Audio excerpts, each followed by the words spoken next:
நாம் ஜெபித்து இந்த வேத பாடத்தை நம்ம தொடங்கலாம். பரலோக பிதாவே, பரிசுத்த பிதாவே, உமக்கு நன்றி ராஜா. கடந்த 3 வாரங்களாக ரோமர் புத்தகத்தை தியானிக்க கர்த்தர் கொடுத்த கிருபைக்காக, தயவுக்காய் ஸ்தோத்திரம்.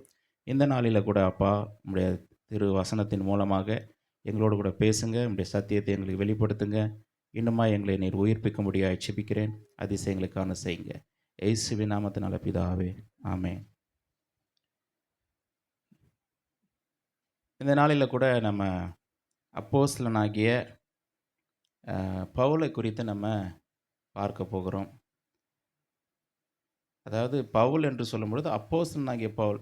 பவுலை பற்றி நம்ம ஏற்கனவே படிச்சிட்டோம். நம்ம முதல் 1, 2 செய்திகளிலே நம்ம என்ன கேட்டோம், வேத பாடத்திலே என்ன கேட்டோம் அப்படின்னா, எழுதினவரை பற்றி நம்ம பார்த்தோம். அப்போஸ்தலனாகிய பவுல். அதாவது பவுல் அவர் எங்கே எங்கே பிறந்தார், அவருடைய பின்னணி என்ன, அவர் எப்படிப்பட்ட நபராக இருந்தார், என்னெல்லாம் அவர் ரட்சிக்கப்படுறதுக்கு முன்னாடி என்னெல்லாம் செய்தார், ரட்சிக்கப்பட்டதுக்கப்புறம் என்ன செஞ்சார், இதெல்லாமே நம்ம பார்த்தோம். அதாவது எழுதினவரை பற்றி, இந்த ரோமர் புத்தகத்தை எழுதினவரை பற்றி நம்ம பார்த்தோம். அதுக்கப்புறம் அடுத்த வாரத்தில் நம்ம என்ன படித்தோம் அப்படின்னா, இந்த ரோமர் புத்தகம் யாருக்கு எழுதப்பட்டது, ரோமாபுரியாரை பற்றி நம்ம படித்தோம். சரிங்களா? இன்றைக்கி நம்ம என்ன பார்க்க போகிறோம் அப்படின்னா, இந்த பவுலுடைய அந்த அழைப்பு, அவர் அப்போஸ்தலனாக அழைக்கப்பட்ட அந்த அழைப்பை குறித்து நம்ம இன்றைக்கி நம்ம பார்க்க போகிறோம். அழைக்கப்பட்ட அப்போஸ்தலனாகிய பவுல், அவரை குறித்து தான் இன்றைக்கி நம்ம படிக்க போகிறோம். சரி, ரோமர் 1வது அதிகாரம் 1வது வசனத்தை நான் வாசிக்கிறேன். இயேசு கிறிஸ்துவின் ஊழியக்காரனும் அப்போஸ்தலன் ஆகும்படி அழைக்கப்பட்டவனும் தேவனுடைய சுவிசேஷத்திற்காக பிரித்தெடுக்கப்பட்டவனுமாகிய பவுல் அப்படின்னு வருது. இயேசு கிறிஸ்துவின் ஊழியக்காரனும் அப்போஸ்தலன் ஆகும்படி அழைக்கப்பட்டவனும் அப்படின்னு வருது. இப்போ பொதுவாக நம்ம என்ன பண்ணுவோம் அப்படின்னா, இந்த ரோமர் புத்தகத்தை படிக்கணும் அப்படின்னு நம்ம யோசித்தோம் அப்படின்னா, பைபிள் எடுத்து கடகடன்னு நம்ம படிப்போம். 1வது அதிகாரம் கடகடன்னு படிச்சுட்டு என்ன யோசிப்போம் படிக்கும்போது, முதல் வசனத்துக்கு அவ்வளோ இம்பார்ட்டன்ஸ் கொடுக்க மாட்டோம். இயேசு கிறிஸ்துவின் ஊழியக்காரன் அப்போஸ்தலன் அதெல்லாம் ஓகே. அடுத்தது என்ன வராரு, விஷயம் என்ன அப்படின்றது தான் நம்முடைய ஃபோக்கஸ் இருக்கும்.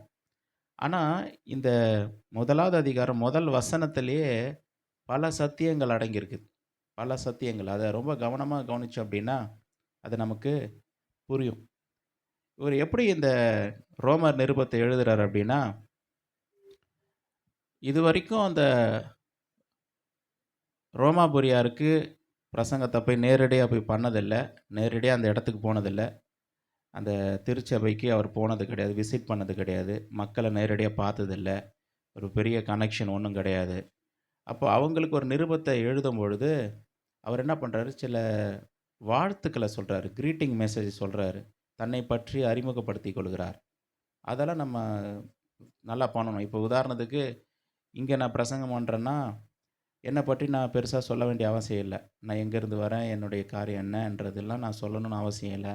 ஏன்னா என்னை பற்றி உங்களுக்கு தெரியும், உங்களை பற்றி எனக்கு தெரியும். அப்படின்னும்போது நம்ம எல்லாத்தையும் நம்ம சொல்லணும்னு அவசியம் இல்லை. இப்போ இதே என்ன ஒரு வேறு ஒரு இடத்துக்கு சபைக்கு பிரசங்கம் பண்ண கூப்பிட்டுருந்தாங்கன்னா நான் என்ன பண்ணுவேன் அப்படின்னா, நேரடியாக பிரசங்கத்துக்கு நான் போகமாட்டேன். பிரசங்கத்தை ஆரம்பிக்கிறதுக்கு முன்பதாக என்னை பற்றி நான் என்ன பண்ணிப்பேன், அறிமுகப்படுத்தி கொள்வேன். நான் யார், எங்கேருந்து வரேன், என்னுடைய ஊர் என்ன, நான் என்ன, எப்படி நான் ரட்சிக்கப்பட்டேன், எப்படி ஊழியக்காரன் ஆனேன், அப்படின்றலாம் அப்படிப்பட்ட காரியங்களை நான் ஜனங்களுக்கு முன்பதாக சொல்வேன். அதே போல் அவர்களுக்கு வாழ்த்துதலை தெரிவிப்பேன். இந்த சபைக்கு வந்தது எனக்கு ரொம்ப சந்தோஷம், நீங்கள் அழைச்சதுக்காக உங்களுக்கெல்லாம் நான் தேங்க்ஸ் சொல்கிறேன், பாஸ்டர்ஸ்க்கு நம்ம நன்றி சொல்கிறேன், அப்படிலாம் சொல்லி சில இன்ட்ரடக்ஷன் நம்ம கொடுத்தா தான் அந்த சபையாருக்கும் நமக்கும் ஒரு கனெக்ஷன் உண்டாகும். அதுக்கப்புறம் நம்ம பிரசங்கம் பண்ணோம்னா அவங்க ஈஸியாக நம்ம பிரசங்கத்தோடு கூட கனெக்ட் ஆவாங்க. அது மாதிரி தான் அவர் நிருபத்தை எழுதும்போது போகாத ஒரு இடத்துக்கு என்ன பண்ணுறாருன்னா, அவர் நிருபத்தை எழுதுகிறாரு. டக்குன்னு விஷயத்துக்கு வர முடியாது, நேரடியாக சத்தியத்திற்கு போக முடியாது. அதனால் தன்னை பற்றி என்ன பண்ணுறாரு, அறிமுகப்படுத்திக்கிறார். என்ன சொல்கிறார், தன்னை அப்போஸ்தலன் சொல்கிறார். இப்போ நான் கூட ஒருத்தர்கிட்ட அறிமுகப்படுத்தும் போது, நான் ஒரு கம்பெனி நான் வேலை செய்கிறேன் அப்படின்னு சொல்லலாம், இல்லை நான் ஒரு ஒரு சுவிசேஷகனாக இருக்கிறேன் அப்படின்னு சொல்லலாம், இல்லைன்னா நான் ஒரு பாஸ்டராக இருக்குன்னு சொல்லலாம். பாஸ்டர்னு சொல்லும்போது கேட்குறவங்களுக்கு யோசிச்சுருவாங்க, ஓகே இவர் ஒரு சர்ச் வச்சு நடத்துறாரு போல இருக்கு. அப்படிலாம் ஒரு எண்ணங்கள் அவங்களுக்குள்ள ஆட்டோமேட்டிக்கா உருவாயிடும். அப்ப இவர் தன்னை என்னன்னு சொல்றாருன்னா, அப்போஸ்தலன் அப்படின்னு சொல்றாரு. அப்போஸ்தலன்னு சொல்லி இன்னைக்கு சொல்ற மாரி, அன்னைக்கு அவ்வளோ சீக்கிரம் சொல்லிற முடியாது. இன்னைக்கு எல்லாருமே என்ன பண்றாங்க, தங்கள நெறைய பேர் வந்து தங்கள தீர்க்கதரிசி, அப்போஸ்தலர்ன்னு சொல்லி ரொம்ப ஈஸியா போட்டுக்கிறாங்க. ஆனா அந்த காலகட்டத்தில வந்து அவ்வளோ சீக்கிரமா, அவ்வளோ எளிதாக வந்து அப்போஸ்தலர்ன்ற ஒரு வார்த்தைய என்ன பண்ண முடியாது, பயன்படுத்த முடியாது. சொல்ல முடியாது. அவ்வளோ லேசா சொல்ல முடியாது. அது ஒரு ரொம்ப பெரிய பெரிய விஷயம். அப்படிப்பட்ட ஒரு காலகட்டத்தில இவரு என்ன சொல்றாருன்னா, "நான் இயேசு கிறிஸ்துவின் ஊழியக்காரனும், அப்போஸ்தலனாகும்படிக்கு அழைக்கப்பட்டவன்" அப்படின்னு சொல்லி ரொம்ப போல்டா வந்து அந்த அவருடைய நிருபத்தில முகவுரையிலே என்ன பண்றாரு, தன்னை பற்றி அவர் வந்து எழுதுறார். சரி, இப்ப இந்த முதல் வசனத்த நம்ம கொஞ்சம் பார்க்கலாம். முதல் வசனம்னு சொல்லும்போது முதல் வார்த்தையே கவனிக்கலாம் நம்ம. "இயேசு கிறிஸ்துவின் ஊழியக்காரன்" அப்படின்னு வருது. இயேசு கிறிஸ்துவின் ஊழியக்காரன். இதிலேயே பல சத்தியம் அடங்கியிருக்குது. இயேசு கிறிஸ்துவின் ஊழியக்காரன் என்று அந்த அந்த வார்த்தையிலேயே நெறைய காரியங்கள் வந்து அடங்கியிருக்கிறது. என்னன்னா, இப்போ ரொம்ப டீசென்ட்டா இருக்குல்ல, அவரு ஒரு ஊழியக்காரர்ப்பா. இன்னைக்கு வந்து ஒருத்தர ஊழியக்காரர் சொன்னா, ஒரு ஆட்டோமேட்டிக்கா நமக்குள்ள ஒரு மரியாதை வந்துருது, ஒரு கனம் வந்துருது. "அப்படியா ஊழியக்காரங்களா? சரிப்பா ஸ்தோத்திரம், பிரைஸ் லார்ட்" அப்படின்னு நம்ம சொல்றோம். சரிங்களா? ஆனா வந்து இது ரொம்ப நல்லா இருக்குது. நம்ம தமிழ் வார்த்தையில கொஞ்சம் மதிப்பு கொடுக்கக்கூடிய ஒரு வார்த்தையாக இருக்குது. இயேசு கிறிஸ்துவின் ஊழியக்காரன் அப்படின்னு வருது. ஆனா இங்கிலீஷ் பைபிள்ல எப்படி வருதுன்னா, பாண்ட் செர்வன்ட் அப்படின்னு வருது. பாண்ட் செர்வன்ட் அப்படின்னு வருது. சரிங்களா? அப்படி அப்படின்னா, ஒரு கட்டப்பட்ட ஒரு ஊழியக்காரன், ஒரு வேலைக்காரன் அப்படின்ற மாரி வருது. இன்னும் கூட வந்து பார்த்தீங்கன்னா, உண்மையான கரெக்ட்டான அர்த்தம் அப்படி என்னன்னா, பாண்ட் ஸ்லேவ். அதுதான் வந்து கிரேக்க மொழியிலேருந்து வரக்கூடிய கரெக்ட்டான அர்த்தம் வந்து என்னன்னா, பாண்ட் ஸ்லேவ். அதுதான் உண்மையான அர்த்தம். தன்னை என்னன்னு சொல்றாருன்னா, அடிமைன்னு சொல்றாரு. இயேசு கிறிஸ்துவினுடைய அடிமை அப்படிங்கிறார். அடிமைன்னு சொல்லும்போது வந்து அது ஒரு சாதாரணமான ஒரு வார்த்தை இல்ல. தன்னை வந்து ஒரு அடிமைன்னு சொல்றார். இயேசு கிறிஸ்துவினுடைய அடிமை. அப்போ இவர பத்தி சொல்லும்பொழுது, நான் இங்க ஊழியம் செஞ்சேன், அங்க ஊழியம் செஞ்சேன். நான் இப்போ ஒரு இடத்துக்கு பிரசங்கம் பண்ண போயிருந்தேன். அங்க எத்தன பேர் ரட்சிக்கப்பட்டாங்க. ஜெபம் பண்ணும்போது சுகமாயிடுச்சு, ஹீலிங் ஆயிடுச்சு. இது போல நெறைய காரியங்கள சொல்லியிருக்கலாம். அது மாரி சொல்றதுக்கு நெறைய காரியங்கள் இருக்கு. ஒருவேள ஒரு சிலர் இவர பற்றி நேர்ல பார்க்கலன்னா கூட கேள்விப்பட்டிருக்கலாம், சில காரியங்கள் எல்லாம். அப்போ இவர் வந்து தன்னை பற்றி நெறைய சொல்லல. தன்னை பற்றி நெறைய காரியங்கள சொல்லல. ஆனா என்னன்னு சொல்றாரு? தன்னை அடிமை, இயேசு கிறிஸ்துவினுடைய அடிமைன்னு சொல்றாரு. அப்படின்னா என்ன அர்த்தம்னா, நான் ஒருத்தருக்கு அடிமையா இருக்கிற அளவுக்கு அவர் என்னுடைய வாழ்க்கையில என்ன செஞ்சிருக்கிறார்? எப்படிப்பட்ட தாக்கத்தை என்னுடைய வாழ்க்கையில அவர் ஏற்படுத்தி இருக்கிறார்? நான் யாருக்கு அடிமையா இருக்கிறேனோ அவரை பற்றி நான் இந்த நிருபத்தை எழுதுறேன் அப்படின்னு சொல்லி, தன்னை ஆண்டவருடைய இயேசு கிறிஸ்துவினுடைய அடிமையாக காண்பித்து, அவரை பற்றிய காரியங்கள அவர் ரொம்ப தீவிரமா இந்த நிருபத்தில அவர் எழுதியிருக்கிறார். தன்னை வந்து பெருசா வெளிப்படுத்தல. இயேசு கிறிஸ்துவ என்ன பண்றாரு? அவர் வெளிப்படுத்துகிறார். அவர் தன்னை என்ன இயேசு கிறிஸ்துவினுடைய அடிமை என்று சொல்றார். ஒரு அடிமை எப்படி இருப்பாங்க? ஒரு அடிமைன்னா ஒரு வீட்ல ஒரு ஒரு அடிமை இருக்காங்கன்னா, அந்த காலத்தில கொஞ்சம் இமேஜின் பண்ணிக்கங்க. அந்த வீட்ல ஒரு அடிமை இருக்கிறான்னா, அந்த வீட்டு எஜமான் சொல்றத தான் செய்யணும். அவர் சொல்றத செய்வாரு. இவன் நினைக்கிறத செய்வான்னு சொல்ல முடியுமா நம்மளால? சொல்றத தான் செய்யணும். அப்போ இவர் எப்படி எழுதுறார், இந்த நிருபத்த எழுதுறேன் அப்படின்னா, நான் இயேசு கிறிஸ்துவினுடைய அடிமை. நானா ஒரு காரியத்த சொல்ல முடியாது. நானா ஒரு காரியத்த இங்க எழுதிற முடியாது. நான் ஆசைப்படுறத நான் எழுதிற முடியாது. நான் விரும்புகிற ஒரு காரியத்த நிருபமா எழுதிற முடியாது. நான் இயேசு கிறிஸ்துவினுடைய அடிமை. அவர் என்னுடைய எஜமானனா இருக்கிறார். அவர் எனக்கு என்ன சொல்றாரோ, அத தான் நான் என்ன பண்றேன்? செய்றேன். அத தான் நிருபமாக நான் உங்களுக்கு எழுதுகிறேன்னு சொல்றார். இயேசு கிறிஸ்துவினுடைய அடிமை. இயேசுவ ப்ரொஜெக்ட் பண்றார். சரிங்களா? இப்போ இதிலேயே ஒரு மெசேஜ் இருக்கு. என்ன மெசேஜ்னா, இயேசு கிறிஸ்து. அவர் யார பற்றி பிரசங்கம் பண்றாரு? யாரை பற்றி அவர் எழுதுறாருன்னா, இயேசு கிறிஸ்துவை பற்றி எழுதுகிறார். இப்போ இயேசு என்று சொல்லும் பொழுது ஒரு பெயர். இயேசுனா பெயர். கிறிஸ்துன்றது அது ஒரு செகண்ட் நேம் கிடையாது. அது செகண்ட் நேம் கிடையாது. சரிங்களா? இப்போ வந்து என்னுடைய பேரே எடுத்துக்கலாம். என்னுடைய பேர் வந்து ஜாஷ்வா பொன்னுசாமி அப்படின்னா, ஜாஷ்வான்றது பேர் தான். அதேபோல் பொன்னுசாமின்றது செகண்ட் நேம். சரிங்களா? அப்பாவோட நேமு. 2மே பேர் தான். அதேபோல் இயேசு கிறிஸ்துன்னு சொல்லும்போது, இயேசுவும் பேரு, கிறிஸ்துவும் பேர் கிடையாது. இயேசு தான் பேரு. அப்போ கிறிஸ்துன்றது என்னது? அது ஒரு டைட்டில். கிறிஸ்துங்கிறது ஒரு டைட்டில். இப்போ உதாரணத்துக்கு நம்ம தமிழ்நாட்டுடைய சீஃப் மினிஸ்டர் இருக்காருன்னா, சீஃப் மினிஸ்டரோட பேரை போட்டுட்டு, கீழே என்ன போடுறாங்க? Honourable chief minister of Tamil Nadu அப்படின்னு போடுறாங்க. அப்போ அவர் பேர் கீழே அவருடைய டைட்டில். சரிங்களா? அப்போது அதை பார்க்கும்போது எப்படி இருக்கும்? இவர் தான் வந்து தமிழ்நாட்டுடைய சிஎம்மா? ஓகே, ஓகே, பரவாயில்ல. ஒருவேளை நம்ம ஊரில் இருக்கிறவங்களுக்கு தெரியும். வெளியில் இருக்கிறவங்களுக்கு மற்ற மாநிலங்களில் இருக்கும் எல்லாருக்கும் தெரியும்னு சொல்ல முடியாது. அப்போது பார்க்கும்போது இவர் தான் வந்து முதலமைச்சர், இவர் தான் சிஎம் அப்படின்னும்போது, ஓ அப்படியா அப்படின்னு. அப்போது இயேசுன்றது பெயர். இயேசுங்கிறது பெயர், ஒரு நபர். சரிங்களா? யோசேப்புக்கும் மரியாளுக்கும் பிறந்த மகன், பிள்ளை, இயேசு. சரிங்களா? இப்போ இந்த இயேசு தான் கிறிஸ்துன்னு சொல்லி அவர் நிரூபிச்சு ஆகணும். கிறிஸ்துன்றது ஒரு டைட்டில். கிறிஸ்துங்கிறது ஒரு டைட்டில். கிரேக்க மொழியில் கிறிஸ்துன்னு வருது. எபிரேய மொழியில் மேசியா வருது. இல்லை, மேசியா எப்போ எங்களுக்காக வருவார்?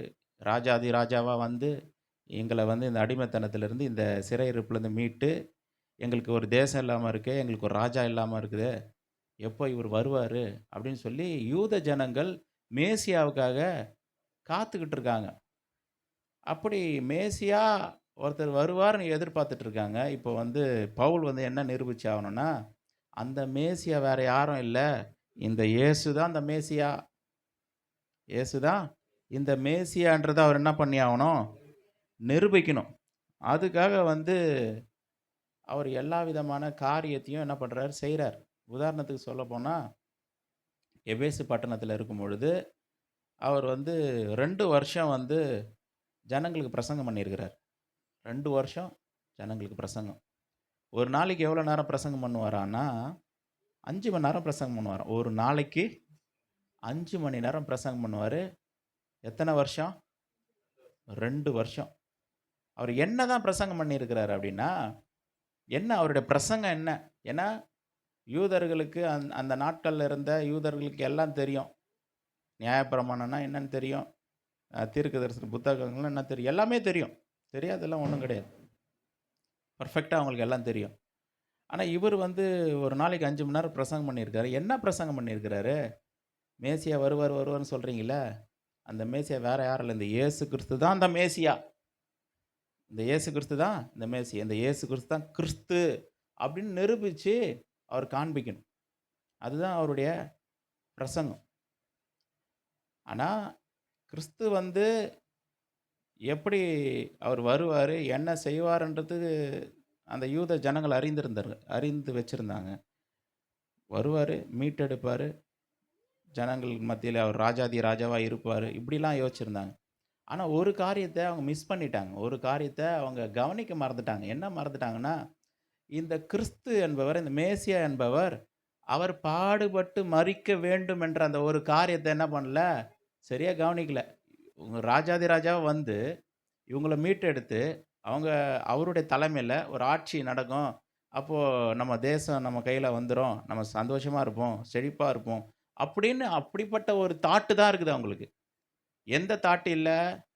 இதே மேசியா, அவங்க ராஜாதி ராஜா வருவாருன்னு எதிர்பார்த்த அதே மேசியா பாடுபட வேண்டும், சிலுவையில் மரிக்க வேண்டும், அவர் மூலமாக நமக்கு ரட்சிப்பு உண்டாக வேண்டும்ன்ற காரியத்தை அவங்க என்ன பண்ணல, கவனிக்கல. ஆனால் இப்படிப்பட்ட காரியங்கள், அவர் கிறிஸ்து வரணும், அவர் மரிக்கணும், பாடுபடணும், மரிக்கணுன்ற எல்லா காரியமும் பழைய ஏற்பாட்டில் இருந்தது. பழைய ஏற்பாட்டு இதெல்லாமே கொடுக்கப்பட்ட ஒரு காரியம்தான். ஆனால் என்ன பண்ணல அவங்க? அதை கவனிக்கலை. இதை தான் என்ன பண்ணுறாரு அவர்? பிரசங்கம் பண்ணுறாரு. கிறிஸ்து பாடுபட வேண்டும், மரிக்க வேண்டும், இந்த காரியத்தை என்ன பண்ணுறாரு, வர்ற ஜனங்களுக்குலாம் அவரை தேடி வர்ற ஜனங்களுக்கு என்ன பண்ணுறாரு, பிரசங்கம் பண்ணுறாரு. போகிற இடத்துலனா இந்த கிறிஸ்துவே, இந்த இயேசுவே இந்த கிறிஸ்து அப்படிங்கிறத என்ன பண்ணுறாரு, நிரூபிக்கிறார். நிரூபிச்சு காட்டுறாரு. வேத வசனத்தின் மூலமாக. வேத வசனம்னு சொல்லும்போது, இன்னைக்கு இருக்கிற மாரி புதிய ஏற்பாடுலாம் அன்னைக்கு இல்ல. பழைய ஏற்பாடு தான் அவங்களுக்கு பைபிள். ஸ்கிரிப்சர்னா பழைய ஏற்பாடு தான். அந்த பழைய ஏற்பாட்டிலிருந்தே அவர் எடுத்து பேசுறார். அதாவது அந்த தோரான்னு சொல்லக்கூடிய அந்த 5 ஆகமத்திலேருந்து எடுத்து பேசுறாரு. எல்லாமே கொடுக்கப்பட்டிருக்குது. அதேபோல அந்த தீர்க்கதரிசன புத்தகங்கள்லயும் கிறிஸ்து பாடப்பட வேண்டும்ன்ற காரியங்கள் எல்லாம் கொடுக்கப்பட்டிருக்குது. அவர் ஆதியாகமத்திலேருந்து மல்கியாவிலிருந்து பக்கம் பக்கமா எடுத்து எல்லா பக்கத்திலயும் கிறிஸ்து இருக்கிறாருன்றத என்ன பண்றார்? ப்ரூஃப் பண்றார். அத தான் ஒவ்வொரு நாளும் என்ன பண்றாரு? அந்த சண்டே தவிர மத்த நாட்கள் என்ன பண்றாரு? 6 நாளும் என்ன பண்றாரு? ஜனங்கள் மத்தியில அந்த பட்டணத்தில பிரசங்கம் பண்றார். உபதேசம் பண்றார். இயேசுவே அந்த கிறிஸ்து அப்படின்னு சொல்லி அவர் காரியங்கள வேதத்திலிருந்து எடுத்து ஜனங்களுக்கு காண்பிக்கிறார். சரிங்களா? அதனால இந்த அப்போஸ்தலனாகிய பவுல் தன்னை என்ன சொல்றாருன்னா, ஸ்லேவ், அதாவது அடிமை. இந்த கிறிஸ்துவுக்கு அடிமை. எந்த அளவுக்கு தன்னை வந்து அடிமைன்ற அந்த ஒரு இடத்துல அவர் வந்திருப்பார் பாருங்க. எப்படிப்பட்ட ஒரு தாக்கத்தை இந்த கிறிஸ்து அவருடைய வாழ்க்கையில உண்டாக்கியிருப்பாரானால், அவர் தன்னை அடிமை, நான் இயேசுவுக்கு அடிமை அப்படின்னு சொல்லி அந்த இடத்துக்கு வந்துடுறாரு. இந்த கிறிஸ்துவுக்காக காரியங்களை இறங்கி என்ன பண்றாரு? காரியங்களை செய்கிறார். அதாவது என்ன சொல்றாருன்னா, அவருடைய அவருடைய தாட் எப்படி இருந்திருக்குன்னா, அவர் இல்லாம நான் இல்ல. அவர் இல்லாம இன்னைக்கு நான் இப்படி இருக்கிறேன்னா, அது கிறிஸ்துவின் மூலமா தான். அவர் இல்லாம நான் இல்ல. அதனால நான் வந்து இந்த கிறிஸ்துவுக்கு அடிமையா இருக்கிறேன். நான் நினைக்கிறதில்ல. அவர் என்னுடைய வாழ்க்கையில என்ன காரியத்தை வச்சிருக்கிறாரோ, எதுக்காக என்னை அழைத்திருக்கிறாரோ, அந்த காரியத்தை நான் செய்வேன்னு சொல்லி, தன்னை கிறிஸ்துவுக்கு அடிமையா, அதாவது அடிமைன்னு சொல்லும்போது தன்னை வாலண்டரியா என்ன பண்றாரு? கர்த்தருக்காக, கிறிஸ்துவுக்காக அர்ப்பணிக்கிறார். இப்படிப்பட்ட ஒரு உள்ளம் நமக்கும் வேணும். இப்படிப்பட்ட ஒரு எண்ணம் நமக்கும், நான் கிறிஸ்துவுக்கு அடிமை. எந்த விதத்தில் அடிமை அப்படின்னா, அடிமைன்னு சொல்லும்பொழுது அந்த வார்த்தையே வந்து தப்பான வார்த்தை மாதிரி தெரியுது. அது எல்லா நேரத்துலையும் அது தவறான வார்த்தை கிடையாது. சரிங்களா? அது வந்து ஒரு ஒரு ஒரு நெகட்டிவ் கன்னோட்டேஷன் அப்படின்னு சொல்லுவாங்க. அது ஒரு தவறான ஒரு ஒரு புரிதல் மாரி. அடிமைனாலே தப்பான ஒரு விஷயம் தான். அப்படி கிடையாது. அடிமை என்று சொல்லும்போது எந்த விதத்திலனா, வாலண்டரியா எஜமானை நான் ஏற்றுக்கொண்டு அவர் சொல்லுகிறபடி நான் வாழ போறேன்னு சொல்லி வாலண்டரியா அவருக்குன்னு சொல்லி அர்ப்பணிக்கிறது தான் வந்து அடிமையா இருக்கிறது. அதாவது ஆபிரகாம் லிங்கன் காலத்தில் பார்த்தீங்கன்னா, அந்த அமெரிக்க தேசத்தில் அது அடிமைத்தனம் வந்து ஒழிக்கப்பட்டது. அந்த காலத்தில் அந்த அடிமைத்தனம் ஒழிக்கப்பட்டதுக்கு அப்புறம் ஒரு ஒரு பொதுவான அறிவிப்பு வந்து ஜனங்கள் மத்தியில் கொடுக்கப்பட்டது. என்னென்னா, இனிமேல் நீங்கள் வந்து அடிமைகள் கிடையாது. அதனால் நீங்கள் வந்து உங்களுடைய சொந்த வீட்டுக்கு போகலாம். உங்கள் வேலைகளை நீங்கள் கவனிக்கலாம். நீங்கள் நினைக்கிறத நீங்கள் செய்யலாம். சுதந்திரமாக நீங்கள் இருக்கலாம் அப்படின்னு சொல்லி ஒரு பெரிய அறிவிப்பு கொடுக்கப்பட்டது. ஒரு சிலர் போனாங்க. ஒரு சிலர் வந்து என்ன பண்ணாங்க அப்படின்னா, தங்களுடைய எஜமான்களை விட்டு போகலையாம். தங்களுடைய எஜமான்களை விட்டு போகலை. ஏன் போகலை? அப்பா, இந்த கொடுமைக்காரன் இவனை விட்டு என்னைக்கு போன்னு காத்துக்கிட்டு இருந்தோம். நல்ல வேலை, தேசத்தில் ஒரு நல்ல ஒரு அறிவிப்பு வந்துடுச்சு. இனிமேல் நம்ம சுதந்திரமாக சந்தோஷமாக வாழலாம். அப்படிப்பட்ட எண்ணம் கொள்ளலை அவங்க. இந்த எஜமானோட கூட நான் சேர்ந்து வாழ விரும்புகிறேன். அவங்க கூடயே இருக்க போகிறேன். அவங்க கீழே இருந்து காரியங்களெல்லாம் நான் செய்ய போகிறேன். காரணம் என்னென்னா, நல்ல எஜமான்கள் அந்த நாட்கள் இருந்திருக்கிறாங்க. இந்த எஜமானை விட என்னை யாரும் நல்லா கவனிச்சிக்கக்கூடிய ஆட்கள் வந்து வேறு யாராவது இருப்பாங்கன்னு எனக்கு தெரியல. என்னுடைய எஜமான் என்னுடைய தேவைகள்லாம் பார்த்துக்கிறாரு. எல்லாத்தையும் சந்திக்கிறாரு. எல்லாத்தையும் கொடுக்குறாரு. எல்லாமே பார்த்துக்கிறாரு. ஒரு குறைவு எனக்கு இல்லை. என்னை ஒரு அடிமை மாதிரியே ட்ரீட் பண்ணல. நான் அடிமை தான் அந்த வீட்டில். என்னை ஒரு அடிமை மாதிரி அவர் ட்ரீட் பண்ணல. அந்த வீட்டில் ஒரு நபரை போல் என்னை வச்சுருக்கிறாரு. இவ்வளோ நல்லா பார்த்துக்கிட்ட இந்த எஜமானன் விட்டு நான் வேறு எங்கேயும் போக நான் விரும்பலை. அவர் கூடவே இருக்க போகிறேன்னு சொல்லி அப்படி நிறைய பேர் அடிமைகள் வந்து அவங்க அடிமைகள் வீட்டு அந்த எந்த வீட்டில் அடிமையாக இருந்தாங்களோ அந்த எஜமான்களோட கூடவே சேர்ந்து என்ன பண்ணாங்க, தொடர்ந்து வாழ ஆரம்பிச்சிட்டாங்க. இதை நம்ம பழைய ஏற்பாட்டில் கூட பார்க்க முடியும். பழைய ஏற்பாட்டில் கூட அந்த அடிமைகள் வந்து வாலண்ட்ரியாக இவருக்கு நான் அடிமையாக இருக்க போகிறேன்னு சொல்லி காதில் என்ன பண்ணுவாங்களாம், ஒரு துளை இட்டுப்பாங்களாம். என்னுடைய எஜமானுக்கு நான் போக விரும்பலை, அவங்களோட டைம் எல்லாமே முடிஞ்சால் கூட நான் போக விரும்பல. நான் வாலண்டரியா என்ன பண்ண போறேன்? என்னுடைய எஜமானுக்கு நான் அடிமையாக இருக்க போறேன். காரணம்னா, நல்ல எஜமானுங்களும் அந்த நாட்கள்ல இருந்தாங்க. அவங்கள பார்த்துக்கிட்டு, கவனிச்சு, போஷித்து, எல்லா காரியங்களும் செய்யக்கூடிய நல்ல எஜமான்களும் இருந்தாங்க. நம்ம ஆண்டவரும் அப்படிதான். நல்ல ஒரு எஜமானன். நம்மை கவனித்துக் கொள்ளக்கூடிய, நம்முடைய தேவைகளை சந்திக்கக்கூடிய, அதுக்காக வந்து நீ அடிமையா இரு அப்படி இல்ல. நம்ம என்ன பண்றோம்? அன்பின் நிமித்தமாக, அவர் மேல இருக்கிற ஒரு பற்று நிமித்தமாக, அவர் எனக்காக என்ன செஞ்சிருக்கிறார்? எனக்காக ஜீவன குடுத்திருக்கிறார். இன்னைக்கு நான் வந்து என் வாழ்க்கை நரகத்துக்கு நேரா போயிருக்கணும். மரணத்திற்கு நேரா போயிருக்கணும். ஆனா என்ன காப்பாத்துனவர் என்னுடைய ஆண்டவராகிய இயேசு கிறிஸ்து. அவருடைய ரத்தம் தானே என்ன விடுதலை பண்ணுச்சு. அவர் என்னுடைய பாவங்களை ஏற்றுக்கொண்டு, என்னுடைய மீறுதல்களை அவர் ஏற்றுக்கொண்டு, எனக்காக அடிக்கப்பட்டு, ஒடுக்கப்பட்டு, எல்லா காரியத்தையும் எனக்காக செஞ்சாரு.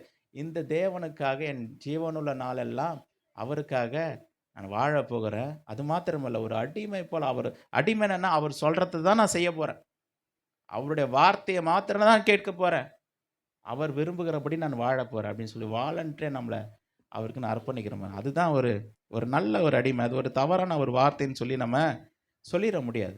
அதனால அவர் அவர் எப்படி ஃபீல் பண்றாருன்னா, ரோமர் 1வது அதிகாரம் 14வது வசனத்தில அவர் சொல்றாரு பாருங்க. நான் கடனாளியாய் இருக்கிறேன்னு சொல்றாரு. நான் கடனாளியாய் இருக்கிறேன் அப்படிங்கிறார். அவர் வந்து தன்னை வந்து எப்படி பார்க்குறாருன்னா, ஒரு அடிமை போல பார்க்குறாரு. அதனால வந்து அவர் சொல்றத என்ன பண்றாரு? அவர் எழுதுகிறார். நிருபமாக அவர் எழுதுகிறார். சரிங்களா? அப்ப இயேசு கிறிஸ்துவினுடைய ஊழியக்காரன்னு சொல்லும்பொழுது, அந்த கிரேக்க பதத்தில அது எப்படி வருதுன்னா, இயேசு கிறிஸ்துவினுடைய அடிமை. நெறைய காரியங்கள அப்போஸ்தலனாகிய பவுல் வாழ்க்கையிலிருந்து நம்ம கற்றுக்கொள்ளலாம். அந்த காரியங்கள் நம்முடைய வாழ்க்கையில கொஞ்சம் அப்ளை பண்ணோம்னா, நம்ம வாழ்க்கை கூட எவ்வளோ நல்லா இருக்கும் பாருங்க. சரிங்களா? அதுக்கப்புறம் இன்னொரு ஒரு காரியம். இவர் வந்து அப்போஸ்தலன் ஆகும்படிக்கு அழைக்கப்பட்டவர். இங்கிலீஷ்ல எப்படி வருதுன்னா, called to be apostle. Called to be apostle. ஆனா, இத வந்து சரியான வார்த்தை என்ன சொல்றாங்கன்னா, கால் டூ பி அப்பாஸ்டில்ன்றது சரியான வார்த்தை இல்ல. கால்ட் அப்பாஸ்டில் அப்படிங்கிறது தான் சரியான வார்த்தை. ஏன் அப்படி சொல்றேன் அப்படின்னா, அன்னைக்கு வந்து இருந்தவங்கலாம் இவர அப்போஸ்தலர்ன்னு சொல்லி ஏற்றுக்கொள்ளல. யார? பவுல. ஏன்னா, அவங்களுக்கு ஒரே குழப்பம். என்ன திடீர்னு ஒரு ஆள் வந்து திடீர்னு வந்து தன்னை வந்து அப்போஸ்தலன்னு சொல்றான். இதெல்லாம் சரி கிடையாது. இதெல்லாம் ஏற்றுக்கொள்ள முடியாதுங்க. அப்படின்னு சொல்லி வாக்குவாதம் பண்ணுகிறவங்க நெறைய பேர் இருந்தாங்க. அதனால தான் இந்த பவுல் வந்து நிருபங்களை எழுதும்போது, எல்லா நிருபத்திலயும் கிட்டத்தட்ட அவர் எழுதின எல்லா நிருபத்திலயும் 1, 2 இடத்துலயாவது தன்னை வந்து அப்போஸ்தலன், அப்போஸ்தலன் சொல்லி கிளைம் பண்ணிட்டே இருப்பார். ஏன்னா நெறைய பேர் வந்து வெளியில என்ன சொல்லிக்கிட்டு இருக்காங்க, இவர் அப்போஸ்தலரே கிடையாது. நீங்க போய் இவர் அப்போஸ்தலன் சொல்றீங்க. அவர் சொல்றது அப்போஸ்தலன் இல்லன்னு ஒரு வார்த்தை அது நிரூபணம் ஆயிடுச்சுன்னா, இவர் சொல்றத யாரும் கேட்க முடியாது. ஏற்றுக்கொள்ள முடியாது. அவரோட நிருபங்கள் எங்கேயுமே போக முடியாது. யாரும் படிக்க மாட்டாங்க. அத என்ன பண்ணிடுவாங்க, ஒதுக்கிருவாங்க. அதனால என்ன பண்றாரு, தன்னை அப்போஸ்தலன் என்று எல்லா விதத்திலும் என்ன பண்றாரு, நிரூபிக்கிறார். நெறைய இடத்துல தன்னை அப்போஸ்தலன், அப்போஸ்தலன் சொல்றார். கலாத்தியர் 1வது அதிகாரத்தில எடுத்து பார்த்தோம்னா, நெறைய முறை சொல்லுவாரு, தன்னை ஒரு அப்போஸ்தலன் என்று அவர் வந்து சொல்றத நம்ம பார்க்க முடியும். என்ன நெனைக்கிறாங்கன்னா, இவரு எப்படி அப்போஸ்தலன் ஆக முடியும்? வாய்ப்பே இல்லையே! திடீர்னு வந்து இந்த பவுல் வந்து என்ன சொல்றாரு, யூத முறைமைகள்லாம் பின்பற்றக்கூடாது. அதெல்லாம் தேவையில்ல. இந்த விருத்த சேதனம்லாம் ஒண்ணும் தேவையில்ல. புதுசா என்னென்னமோ சொல்றாரு இந்த பவுலு. இதெல்லாம் நம்மளால ஏற்றுக்கொள்ள முடியாதுன்னு சொல்லி நெனைக்கிறாங்க. அதனால ஒரு வதந்தி ஒண்ணு பரப்பி விட்டாங்க. இந்த பவுல் சொல்றதெல்லாம் சரி கிடையாது. நூதன உபதேசத்த சொல்றான். புதுசு புதுசா என்னென்னமோ சொல்றான். அதெல்லாம் என்ன பண்ண முடியாது, ஏற்றுக்கொள்ள முடியாது. பாருங்க நீங்க அப்போஸ்தலன் பேதுர பாருங்க. பேதுரு தான் கரெக்ட். அவர் தான் வந்து ஜென்யூனான அப்போஸ்தலர். கரெக்ட்டா இயேசு கிறிஸ்து கூடவே இருந்தாரு. நீங்கலாம் அன்னைக்கு எங்க போயிருந்தீங்க? அப்படின்னு கேட்க மாட்டாங்க. இந்த காலத்தில கேட்கறாங்களா? நாங்கலாம் ஊழியம் தொடங்குன காலத்துலேருந்தே இருக்கிறோம். நீ புதுசா வந்து பேசுற. நேத்து வந்த ஆளு. நீ இன்னைக்கெல்லாம் பேசக்கூடாது. நாங்க இதெல்லாம் தொடங்கும்போது எல்லாமே இயேசு கிறிஸ்து கூட இருக்கும்போது நீ எங்கப்பா போன? அப்ப எங்க இருந்த? நாங்க கஷ்டப்பட்டோம் எல்லாம் பண்ணோம். அப்போலாம் உனக்கு கிடையாதா? இப்படிலாம் பேசுவாங்கல்ல. இப்பவே பேசுறாங்க. அப்போ கண்டிப்பா நெறைய பேசியிருப்பாங்க. நெறைய பிரச்சனைகள் இருந்திருக்கும்ல. சொல்றாங்க. அப்போஸ்தலனாகிய பேதுரு, யோவான், யாக்கோபு இவங்கலாம் வந்து ஜென்யூனான அப்போஸ்தலர்கள். இயேசு கிறிஸ்து கூட இருந்தவர்கள். இயேசுவே அவர்கள அப்போஸ்தலன்னு சொல்லி அழைச்சாரு. இவரு அந்த நேரத்தில இல்லவே இல்ல. சரி அப்பவே இல்ல. சரி. அதுக்கப்புறம் பெந்தெகோஸ்தே நாள் வந்தது. அப்ப கூட ஆளே வரல. அங்க இல்ல சீன்ல. அவர் கிடையாது. பெந்தெகோஸ்தெல்லாம் நாள்லாம் வந்ததுக்கப்புறம் பல வருஷம் கழிச்சு தான் வந்து கிறிஸ்துவை ஏற்றுக்கொள்றாரு. இயேசு கிறிஸ்துவ இப்படிப்பட்ட ஒரு நபர் வந்து தன்னை அப்போஸ்தலன்னு சொல்லி சுத்திக்கிட்டு இருக்காரு. அதெல்லாம் யாரும் ஏற்றுக்கொள்ளாதீங்க. அதெல்லாம் யாரும் கேட்காதீங்க. அவர் அப்போஸ்தலனே கிடையாது. அவர் சொன்னா நீங்க எதுவும் கேட்காதீங்க. அப்படின்னு சொல்லி ஒரு பெரிய ஒரு ஒரு ரூமர் வந்து ஃபுல்லா பரவிட்டு இருக்குது. ஆனா வந்து இவரு தேவனால் அழைக்கப்பட்ட ஒரு அப்போஸ்தலர். தேவனால் தெரிந்து கொள்ளப்பட்ட அப்போஸ்தலர். இவர் அப்போஸ்தலன்னு சொல்லி நிரூபணம் ஆனா தான், இவர் சொல்லுகிற சத்தியம், இவர் எழுதுகிற நிருபம் எல்லா ஜனங்களுக்கும் போய் சேரும். அப்பதான் அத படிப்பாங்க, ஏற்றுக்கொள்வாங்க. அதுக்காக என்ன பண்றாரு, தன்னை வந்து எல்லா இடத்துலயும் தன்னை அப்போஸ்தலன், அப்போஸ்தலன் சொல்லி என்ன பண்றாரு, சொல்றாரு. அப்போஸ்தலன் ஆகும்படிக்கு இவர் அழைக்கப்பட்டவர் தான். அழைக்கப்பட்ட அப்போஸ்தலன் தான். இப்போ அப்போஸ்தலர்கள் யார் என்றத நம்ம கொஞ்சம் பார்க்கலாம். அப்போஸ்தலர்கள்னா யாரு? இயேசு கிறிஸ்து என்ன சொல்றாரு அத பத்தின்றத நம்ம கொஞ்சம் பார்க்கலாம். மத்தேயுவின் சுவிசேஷ புத்தகத்தில 10வது அதிகாரம் 1வது வசனத்த நான் வாசிக்கிறேன். அப்போஸ்தலர் 10:1.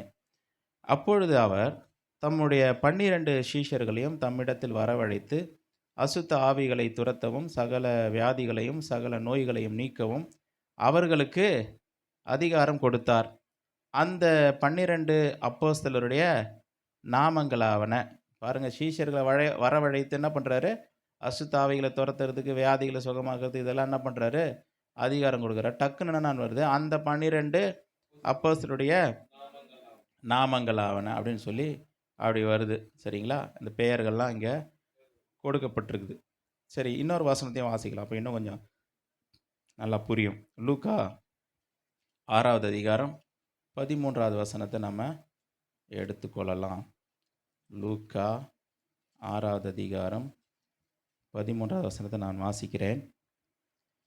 பொழுது விடிந்தபோது அவர் தம்முடைய சீஷர்களை வரவழைத்து, அவர்களில் 12 பேரை தெரிந்து கொண்டு, அதாவது பாருங்க, பொழுது விடிந்தபோது அவர் தம்முடைய சீஷர்களை வரவழைத்துனா, சீஷர்கள் நிறைய பேர் இருந்திருப்பாங்க. உதாரணத்துக்கு ஒரு 100 பேர்னு வச்சுக்கிங்களேன். ஒரு 70 பேர் 100 பேர்னு வச்சுக்கங்க. சீஷர்கள் எல்லா சீஷரும் வாங்க அப்படின்னு சொல்லி என்ன பண்ணுறாரு? எல்லாரையும் வர வச்சு அவர்களில் என்ன பண்ணுறாரு? அவர்களில் 12 பேரை தெரிந்து கொண்டு அவர்களுக்கு அப்போஸ்தலர் என்று பெயரிட்டார். அப்போ எல்லா சீஷர்களும் யார் இல்லை? அப்போஸ்தலர் அல்ல. அப்போ இந்த அப்போஸ்தலராக மாற்றினது யாரு? இயேசு தான். அப்போ ஒரு அப்போஸ்தலன் தானாக ஏற்படுகிறதில்லை. ஒரு சீஷன் வந்து என்ன பண்ணலாம்? ஒரு சத்தியத்தை கேட்டு, ஒரு சுவிசேஷத்தை கேட்டு இயேசுவை பின்பற்றக்கூடியவன் அவன் என்ன ஆயிடுறான்? சீஷனாக மாறிடுறான். ஆனால் அப்போஸ்தலர் என்று சொல்லக்கூடியவன் அப்படி கிடையாது. டக்குன்னு அவன் தானாக என்ன பண்ண முடியாது? அப்போஸ்தலனாக மாற முடியாது. அவனை இயேசுவே என்ன பண்ணணும்? அழைத்திருக்க வேண்டும், தெரிந்து கொண்டிருக்கணும், அப்போஸ்தலனாக மாற்றி இருக்க வேண்டும். இதுதான் ஒரு அப்போஸ்தலனுடைய ஒரு அடையாளம். சரிங்களா? இப்போ அப்போஸ்தலர்னா என்ன அர்த்தன்றதை நம்ம கொஞ்சம் பார்க்கலாம். அப்போஸ்தலர்னா என்ன அர்த்தம்னா, டிக்ஷனரியில் என்ன வருது அப்படின்னா, அனுப்பப்பட்டவன். அனுப்பப்பட்டவன் அப்படின்னா அப்போஸ்தலருடைய அந்த வார்த்தையினுடைய அர்த்தம். இதை வந்து நம்ம 2 விதத்தில் சொல்லலாம்.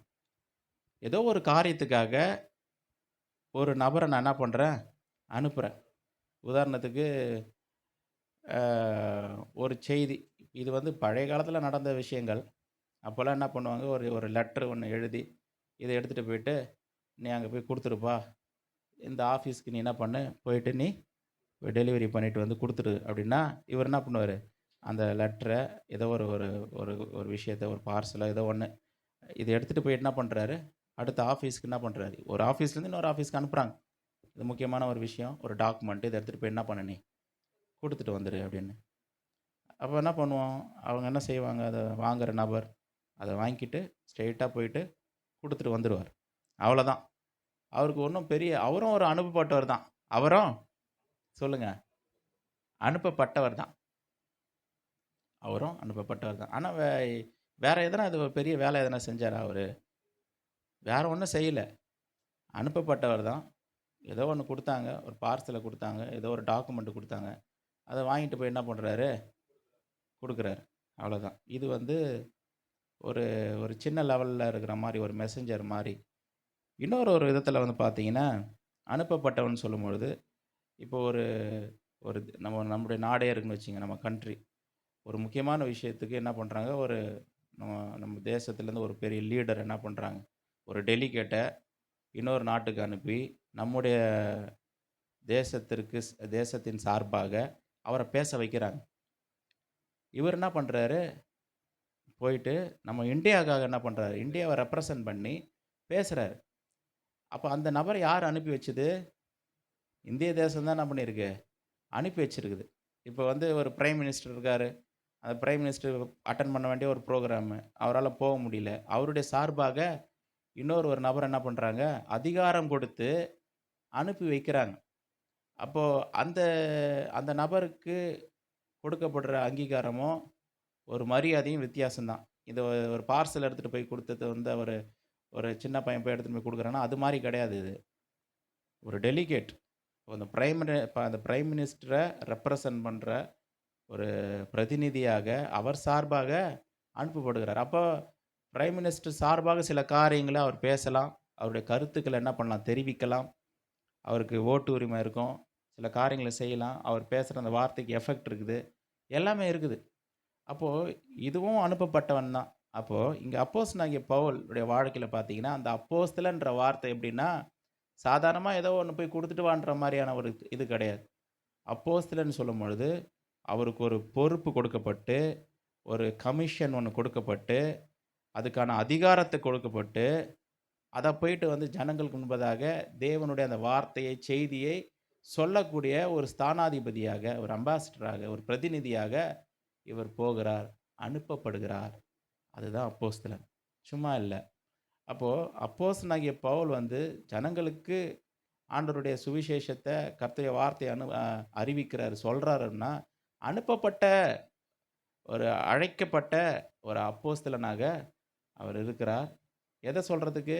தேவன் சொன்ன அந்த செய்தியை ஜனங்களுக்கு சொல்கிறது. அப்போது இது வந்து இவருடைய செய்தி இல்லை. யாருடைய செய்தி அது? தேவனுடைய செய்தி, இயேசு கிறிஸ்துனுடைய செய்தி. அவருடைய வார்த்தையை, அவருடைய செய்தி என்ன பண்ணணும், ஜனங்களுக்கு அறிவிக்க வேண்டும். அதற்கான அதிகாரம் கொடுக்கப்படுகிறது. இல்லைப்பா, நீ எப்படி வந்த, அவரை பிரைம் மினிஸ்டரே வர சொல்லு, அவர் வந்தால் தான் நாங்கள் பேசுவோம். அப்படி கிடையாது. அதற்கான அதிகாரம் அஃபிஷியலாக அவர் கொடுக்கப்பட்டிருக்குது. அதை டினை பண்ண முடியாது. இல்லை, உன்னை ஏற்றுக்கொள்ள முடியாதுன்னு சொல்ல முடியாது. அதுக்கான அதிகாரம் கொடுக்கப்படும். அப்போது இயேசு கிறிஸ்துவே என்ன பண்ணுறாரு, அந்த அப்போஸ்தலனுக்கு அந்த அதிகாரத்தை கொடுக்குறார். அவருடைய வார்த்தை சொல்லும்படியான அதிகாரத்தை, அந்த சுவிசேஷத்தை அறிவிக்கக்கூடிய அந்த அதிகாரத்தை கொடுத்து தான் அந்த அப்போஸ்தலனாகிய பவுலை ஆண்டவர் அனுப்புகிறார். அப்போ அப்போஸ்தலருடைய வார்த்தைக்கு அர்த்தம் என்ன? அனுப்பப்பட்டவன். எப்படிப்பட்ட அனுப்பப்பட்டவன்? அதிகாரம் கொடுக்கப்பட்டு, ஒரு பொறுப்பு ஒன்று கொடுக்கப்பட்டு, ஒரு ஆணை ஒன்று கொடுக்கப்பட்டு அவன் அனுப்பப்படுகிறான். அப்படிப்பட்ட விதத்தில் தான் அந்த அப்போஸ்தலர் என்ற அந்த ஒரு காரியத்தை நம்ம எடுத்துக்கொள்ள வேண்டும். அதே போல் அப்போஸ்தலர்களுக்கு சில அடையாளங்கள் வந்து அந்த நாட்களில் இருந்தது. அந்த நாட்களில் இப்போவும் அதை பார்க்குறோம், படிக்கிறோம். அப்போஸ்தலருக்கு ஒரு அடையாளம் இருக்குது. சும்மா எல்லாரையும் நம்ம என்ன பண்ணிட முடியாது, அப்போஸ்தலர்னு சொல்லிட முடியாது. இந்த காலத்தில் நிறைய பேர் போட்டுக்கிறாங்கல்ல, சாதாரணமாக அப்பாசல் அப்படின்னு சொல்லி இப்போ சமீப காலத்தில் அது ரொம்ப ட்ரெண்ட் ஆகிடுச்சு. அதுக்கு முன்னாடிலாம் அப்படிலாம் போட மாட்டாங்க. பாஸ்டர்னு போடுவாங்க, இல்லை இவாஞ்சலிஸ்ட்னு போடுவாங்க, இல்லை பிரதர்னு போடுவாங்க, ரெவரண்ட்னு போடுவாங்க. இப்படி தான் இருந்துச்சு. இப்போ சமீப காலத்தில் எது ரொம்ப ஃபேமஸ் ஆகிடுச்சு அப்படின்னா, பிஷப்ஸ்ன்றது ரொம்ப ஃபேமஸ் ஆகிடுச்சு. அதே போல் என்ன சொல்லுங்கள், எது ஃபேமஸ் ஆகிடுச்சு? அப்பாசல், ப்ராஃபட்ஸு, இதெல்லாமே ரொம்ப ஃபேமஸ் ஆகிடுச்சு. அன்றைக்கி இருந்த காலகட்டத்தில் அப்படிலாம் சொல்லிட முடியாது. ஒரு நபரை வந்து அவ்வளோ சீக்கிரமாக அப்போஸ்தலன்னு சொல்லிட முடியாது. அப்படிப்பட்ட ஒரு காலம். இப்போ அவங்களுக்குன்னு சொல்லி ஒரு ஸ்டாண்டர்டு சில விஷயங்கள் இருந்துச்சு.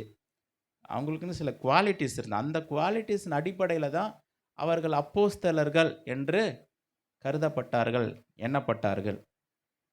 அதுக்கு நம்பர் 1, இவர் அப்போஸ்தலர் அப்படின்னு சொல்லி எப்படி ஏற்றுக்கொள்ள முடியும் அப்படின்னா, எந்த விதத்தில் ஏற்றுக்கொள்ள முடியும்னா, உயிர்த்தெழுந்த கிறிஸ்துவை அவன் பார்த்திருக்க வேண்டும். அந்த அப்போஸ்தலன் என்ன பண்ணியிருக்கணும்? உயிர்த்தெழுந்த அந்த கிறிஸ்துவை நேரடியாக நம்முடைய கண்களினால், இந்த மாம்ச பிரகாரமாக இருக்கிற அந்த கண்களினால் பார்த்திருக்க வேண்டும். இல்லைங்க, நான் வந்து கனவுல எனக்கு வந்தார் அப்படிலாம் சொல்ல முடியாது. கனவுல நிறைய பேர் பார்த்துருக்கலாம். ஆனால் இந்த அப்போஸ்தலருடைய அடையாளம் என்னென்னா, நேரடியாக இயேசுவை தரிசித்திருக்க வேண்டும். நேரடியாக பார்க்கணும். அது ஒரு அப்போஸ்தலருடைய ஒரு குவாலிட்டி. ஒரு வசனத்தில் அதுக்கு நான் வாசிக்கிறேன். அப்போஸ்தலர் 1வது அதிகாரம் 21, 22 நான் வாசிக்கிறேன் பாருங்க. ஆதலால் யோவான் ஞானஸ்நானம் கொடுத்த நாள் முதற்கொண்டு கர்த்தராகிய இயேசுவானவர் நம்மிடத்திலிருந்து உயர எடுத்துக்கொள்ளப்பட்ட நாள் வரைக்கும் அவர் நம்மிடத்தில் சஞ்சரித்திருந்த காலங்களிலெல்லாம் எங்களுடனே கூட இருந்த மனுஷர்களில் ஒருவன் அவர் உயிரோடு எழுந்ததை குறித்து எங்களுடனே கூட சாட்சியாக ஏற்படுத்தப்பட வேண்டும். அப்போ அப்போஸ்தலராக நியமிக்கிறதுக்கு எப்படிப்பட்ட ஒரு குவாலிட்டி அவங்க வச்சுருந்தாங்க? நாங்கள் எல்லாம் சாட்சி, இந்த இயேசுவை தேவன் உயிரோடு எழுப்பினார், இதற்கு நாங்கள் எல்லாரும் சாட்சிகளாக இருக்கிறோம் அப்படின்றாங்க. நாங்கள் எல்லாம் கண்ணார பார்த்தோம். அதே போல் இந்த இயேசு கண்ணால் பார்த்த ஒரு நபர் என்ன பண்ணணும்? நம்ம இன்னொரு அந்த மிஸ் ஆன அந்த அப்போஸ்தலனுக்கு பதிலாக நியமிக்கப்பட வேண்டும் அப்படின்னு சொல்லியிருந்தாங்க. அப்போ அது ஒரு ஸ்டாண்டர்ட். இயேசு கிறிஸ்துவை நேரடியாக தரிசித்திருக்க வேண்டும். அது ஒன்று. சரிங்களா? இதில் பாருங்கள், இதை அப்போஸ்தலனாகிய பவுல் கிளைம் பண்ணுறாரு. எப்படி கிளைம் பண்ணுறாரு? இந்த பாயிண்ட்டுக்கு அவர் வராரு. எப்படின்னா, இவங்க சொல்கிறாங்கல்ல, உயிர்த்தெழுந்த கிறிஸ்துவ இயேசுவை தரிசித்திருக்கணும், பார்த்துருக்கணும், அப்போ தான் நீங்கள் அப்போஸ்தலன், இல்லைன்னா கிடையாது அப்படின்னும் போது அதுக்கு வராரு. என்ன சொல்கிறாரு? நான் பார்க்கலையா, நானும் தானே பார்த்தேன் அப்படின்றாரு. அந்த வசனத்தை வாசிக்கிறேன். 1 கொரிந்தியர் 9வது அதிகாரம் 1 கொரிந்தியர் 9வது அதிகாரம் 1வது வசனத்தை வாசிக்கிறேன். நான் அப்போஸ்தலன் அல்லவா, நான் சுயாதீனன் அல்லவா, நம்முடைய கர்த்தராகிய இயேசு கிறிஸ்துவை நான் தரிசிக்கவில்லையா? கர்த்தருக்குள் நீங்கள் என் கிரியைகளாய் இருக்கிறீர்கள் அல்லவான்றார். நான் பார்க்கலையா, நான் தரிசிக்கலையா, நான் அப்போஸ்தலன் இல்லையா அப்படின்னு சொல்கிறார். அப்போ அவர் பார்த்துருக்கிறார். அவர் என்ன பண்ணியிருக்கார்? தரிசித்திருக்கிறார். அந்த குவாலிட்டி, அந்த தகுதியை அவர் பெற்றிருக்கிறார். அந்த கிருபை கர்த்தர் இயேசு கிறிஸ்து என்ன பண்ணியிருக்கிறாரு? அவருக்கு கொடுத்திருக்கிறார். இயேசு கிறிஸ்துவே நேரடியாக அப்போஸ்தலனாகிய பவுல் என்ன பண்ணார்? தெரிந்தெடுத்திருக்கிறார். அது ஒரு குவாலிட்டி. 2வது குவாலிட்டி, முதல்ல உயிரோடு எழுந்த கிறிஸ்துவை தரிசித்திருக்கணும், நேரடியாக பார்த்துருக்கணும், தரிசித்திருக்கணும். 2வது ஒரு குவாலிட்டின்னா, இயேசுவே அவர்களை அப்போஸ்தலனாக அழைத்திருக்கணும். நம்ம ஏற்கனவே லூக்காவில் நம்ம அதை படித்தோம். அவர் சீஷர்களை அழைத்து அவர்களை என்ன பண்ணார்? அப்போஸ்தலனாக மாற்றினார், தெரிந்தெடுத்தார். அதே போல் இயேசுவே என்ன பண்ணியிருக்கணுமா? ஒரு அப்போஸ்தலனை நேரடியாக அழைத்து தெரிந்தெடுத்திருக்கணும். அதை பவுலுடைய வாழ்க்கையில் நம்ம பார்க்க முடியுது நேரடியாக. அது நிறைய இடத்துல அவர் சொல்கிறார். அவர் தன்னை அவர் தெரிந்தெடுத்தார்ன்ற காரியங்களை நிறைய இடத்துல அவர் சொல்கிறார். இன்னொரு வசனத்தை வாசிக்கலாம். 2 கொரிந்தியர் 12வது அதிகாரம் 12வது வசனத்தை வாசிக்கலாம். அப்போஸ்தலனுக்குரிய அடையாளங்கள் எல்லா விதமான பொறுமையோடும் அதிசயங்களோடும் அற்புதங்களோடும் வல்லமைகளோடும் உங்களுக்குள்ள நடப்பிக்கப்பட்டதே. அப்போது 3வது ஒரு காரியம் என்னென்னா, முதல் காரியம் உயிரோடு எழுந்த கிறிஸ்துவை தரிசிச்சிருக்கணும். 2வது இயேசு கிறிஸ்துவை அந்த அந்த அப்போஸ்தலனை அழைத்திருக்கணும், தெரிந்தெடுத்திருக்கணும். அதே போல் அவர்களுக்கு இயேசுவே என்ன பண்ணுறார்? பொறுப்பும் கொடுக்குறாரு, அதிகாரத்தையும் கொடுக்குறாரு, அந்த ஆணையையும் கொடுக்குறாரு. சரிங்களா? அதிகாரம் கொடுக்குறாரு. அதிகாரம் இல்லைன்னா சாதாரணமாக அந்த ஒரு பார்சல் எடுத்துகிட்டு போய், சின்ன பையன் போய் பார்சல் கொடுத்துட்டு வந்த மாதிரி, ஒரு சின்ன லெட்டர் எடுத்துகிட்டு போயிட்டு கொடுத்துட்டு வந்த மாதிரி, அதில் என்ன இல்லை, அதிகாரம்லாம் ஒன்றும் கிடையாது, போய் கொடுத்துட்டு வந்தான், அவ்வளோதான், ஒன்றும் நோ அத்தாரிட்டி. ஆனால் இங்கே இயேசுவே என்ன பண்ணுறார்? அப்போஸ்தலனாக அழைக்கிறாரு, அவர்களுக்கு அதிகாரத்தை அவர் கொடுக்கிறார். அப்படிப்பட்ட அதிகாரம் பவுலுக்கு கொடுக்கப்பட்டது. அதை தான் அவர் சொல்கிறார், உங்களுக்குள்ளே அப்போஸ்தலனுக்குரிய அடையாளங்கள் எல்லா விதமான பொறுமையோடும் அதிசயங்களோடும் அற்புதங்களோடும் வல்லமையோடும் உங்களுக்குள்ளே நடப்பிக்கப்பட்டது அப்படின்னு சொல்கிறார். அதிகாரம் கொடுக்கப்பட்டது. 4வது ஒரு காரியம், இந்த அப்போஸ்தலருக்குரிய அந்த ஒரு அடையாளம். 4வது ஒரு காரியம், இது ரொம்ப நல்லாயிருக்கும். அதை ரோமர்லேயே வாசிக்கலாம் பாருங்கள். ரோமர் 1வது அதிகாரம் 10வது வசனத்தில் அவர் சொல்லுவார், என்ன அதிகாரம் கொடுக்குறாரு? ஆவிக்குரிய வரங்களை கொடுக்கிற ஒரு அதிகாரம் அவங்களுக்கு இருக்குது. ஆவிக்குரிய வரங்கள் என்ன பண்ணலாம்? they can give the gifts to the people. அந்த அதிகாரம் இருக்குது. ஒருத்தருக்கு என்ன பண்ண முடியும்?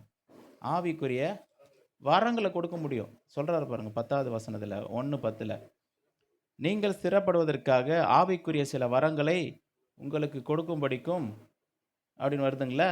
வரங்கள், ஆவிக்குரிய வரங்கள் என்ன பண்ண முடியும்? அவர்கள் கொடுக்க முடியும். 5வது ஒரு காரியம் என்னன்னா, இந்த டாக்ட்ரின்ஸ், கிறிஸ்தவ போதனைகள் இருக்குல்ல, கிறிஸ்டியன் டாக்ட்ரின்ஸ், அதை எடுத்து அதிகாரத்தோட வல்லமையோட கூட போதித்து ஜனங்களை அந்த சத்தியத்தில் என்ன பண்ணணும்? எஸ்டாப்ளிஷ் பண்ணக்கூடிய அதிகாரத்தை பெற்றிருக்கிறார்கள். அப்போஸ்தலரோட ஒரு அடையாளம்.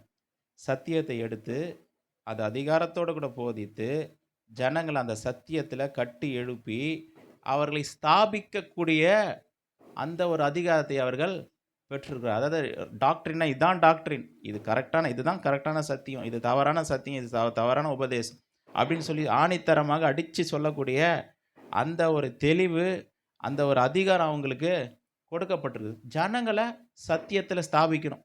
டாக்டரினில் என்ன பண்ணணும்? ஸ்தாபிக்கணும். சிலர் என்ன பண்ணுறாங்க? தவறான உபதேசங்கள்லாம் உள்ளே வந்துடும்ல, அதெல்லாம் ஒன்றும் இல்லாமல் ஆக்கி இந்த சத்தியத்தில், இந்த கிறிஸ்துவினுடைய இந்த கலங்கமற்ற அந்த உபதேசத்தில் அவர்களை ஸ்தாபிப்பது. அப்படிப்பட்ட ஒரு அதிகாரத்தை பெற்றவர்கள் அப்போஸ்தலர்கள். சரிங்களா? ஆறாவது காரியம் என்னென்னா, இந்த சபையில் சில ஒழுங்கு காரியங்களை ஏற்படுத்தக்கூடியவர்கள். சபையில் அந்த ஒழுங்கை ஏற்படுத்துறது, அதில் எப்படி ஒழுங்கரமாக அந்த சபையை நடத்துறது, அதில் லீடர்ஸ் ஏற்படுத்துறது, மூப்பர்களை உருவாக்குறது, அதில் சபையில் சில பிரச்சனைகள், குளறுபடிகள் வரும்போது, குழப்பங்களை வரும்போது அதை சரியான விதத்தில் ஹேண்டில் பண்ணி அதை தீர்த்து சரியான விதத்தில் ஒழுங்க சபையில் ஏற்படுத்தக்கூடியவர்கள், அந்த பிரச்சனைகளை சால்வ் பண்ணி அது சரியை செய்யக்கூடிய அந்த அதிகாரத்தை பெற்றவர்கள் இந்த அப்போஸ்தலர்கள். இப்படிப்பட்ட ஒரு அதிகாரம் பெற்றவர்கள் தான் அப்போஸ்தலர்கள். அந்த காலத்திலே வந்து பார்த்திங்கன்னா சாதாரணமான அப்போஸ்தலர்களாக இருந்தாங்க. அந்த சாதாரணமான அப்போஸ்தலர்களும் பேதுரு, பவுல், யோவான், யாக்கோபு இப்படிப்பட்ட அப்போஸ்தலர்களுக்கு அவர்கள் ஈடானவர்கள் அல்ல. சாதாரணமான அப்போஸ்தலர்கள் எப்படின்னா, அவங்க எந்த விதத்தில் அதை எடுத்துக்கலான்னா, ஒரு கிறிஸ்துவின் சுவிசேஷத்தை அறிவிக்கப்படாத இடங்களுக்கு அவங்களுக்கு சொல்லி அந்த விதத்தில் அனுப்பப்பட்டவர்களாக அவங்க கருதப்படும் பொழுது அவர்களை நம்ம அப்போஸ்தலர்கள் என்று சொல்லி சொல்கிறோம். ஒரு லிமிட்டட் சென்ஸில் அதை நம்ம சொல்லலாம். ஆனால் இப்படிப்பட்ட அப்போஸ்தலர் என்றது சொல்லும் பொழுது அது கொஞ்சம் விசேஷம். அப்போஸ்தலனாகிய பவுல், பேதுரு போல இருக்கிற அந்த அப்போஸ்தலர் என்பது அது விசேஷமான ஒரு காரியம். இன்றைக்கும் அப்போஸ்தலர்கள் இருக்கிறாங்க. ஆனால் எந்த அளவுக்கு இல்லைன்னா, அப்போஸ்தலனாகிய பவுலுடைய ஸ்டாண்டர்டில், அப்போஸ்தலனாகிய பேதுருடைய ஸ்டாண்டர்டில் அவர்கள் இருக்கிறதுக்கு வாய்ப்பில்லை. அவர்களுக்கு கொடுக்கப்பட்ட அதிகாரம் இன்றைக்கி இருக்கிற அப்போஸ்தலர்களுக்கு இல்லை என்று தான் சொல்லணும். சரிங்களா? சரி, இப்போ இன்னொரு வசனத்தை நம்ம அதை வாசிக்கலாம், ரொம்ப நல்லாயிருக்கும். அப்போஸ்தலர்களுக்கு எப்படிப்பட்ட அதிகாரங்கள் அன்றைக்கி இருந்த அப்போஸ்தலருக்கு கொடுக்கப்பட்டது என்றதை நம்ம பார்க்கலாம். 1 தெசலோனிக்கேயர் 2வது அதிகாரம் 13வது வசனம்.